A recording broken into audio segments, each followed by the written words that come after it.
right, my friends, I hope you were having a good Friday. We've got some stuff to talk about. The Atlantic Ocean is waking up once again. As we can see, we're talking about this potential hurricane. And I'm saying potential because this is September 10th. If we make it to this date with all these other ingredients that have to take place in order for a hurricane to form. And just like that, as we are exiting the month of August, we now have 3 possible areas of development. As you can see on your screen here, one over here by the Gulf that just sort of popped up. We've had this one here for a couple days now. This is the main one we're going to be talking about. More than likely will be Hurricane Francine. And then we have a third development area that just kind of whipped off the west coast of Africa through the Cape Verde Islands and is expected to form possibly in about this area here. We will touch on all those right now, but the main concern right now is the low pressure system swinging across what I like to call the warm water belt that goes all the way from Western Africa here, swoops down and then follows that warm water belt and then makes a decision depending on what's going on around these storms, the different pressures and atmospheric conditions. It'll go straight through the Leeward and Lesser Antilles Islands into the Caribbean, or it can go over top of these areas and towards the Bahamas or the eastern half of the United States. So what we're going to do real quick is we're going to backtrack and follow this wave because it may not end up on this side of Florida or in Florida at all. It could end up somewhere in the Gulf. It could end up rising and hitting the eastern half of Florida. We do not know this yet. So I want to make that clear. We're going through the data that we have right now and showing what the models show. So if you follow that wave back, this would be about September 5th. The wave would be just passing Haiti and Dominican Republic. So if we backtrack a little more, you can kind of picture that wave right about here, which lines up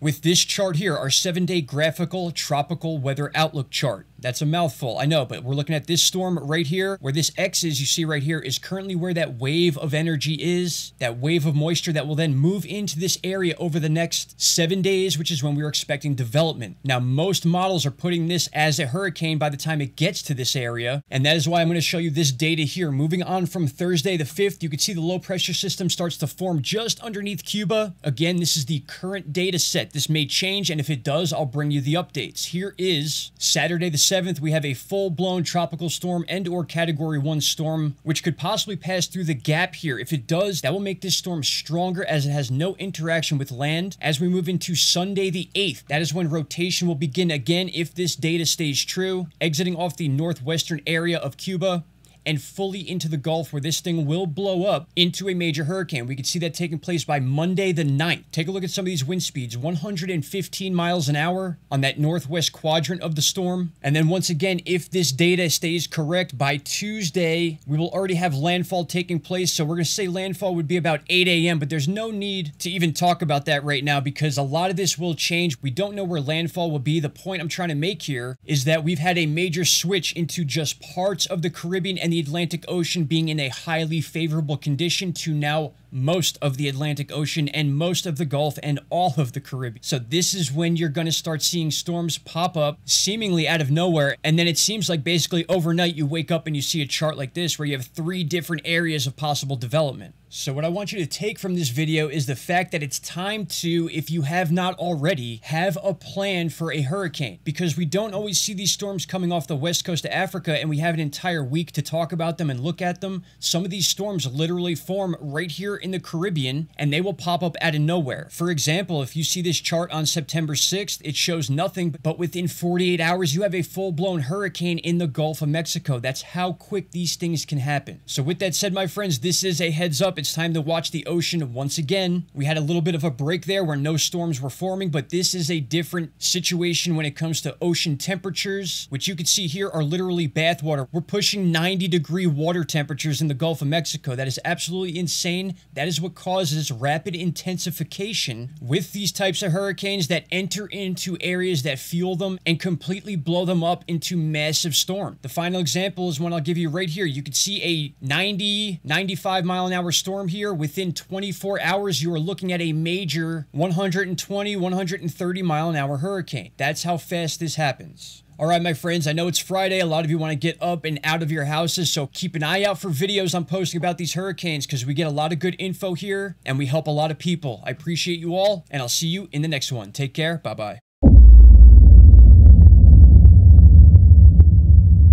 Stop right there, my friends. If you have not already, click that subscribe button and don't forget to hit the bell icon. Click all and you will get all notifications from this channel. And trust me, you won't be disappointed.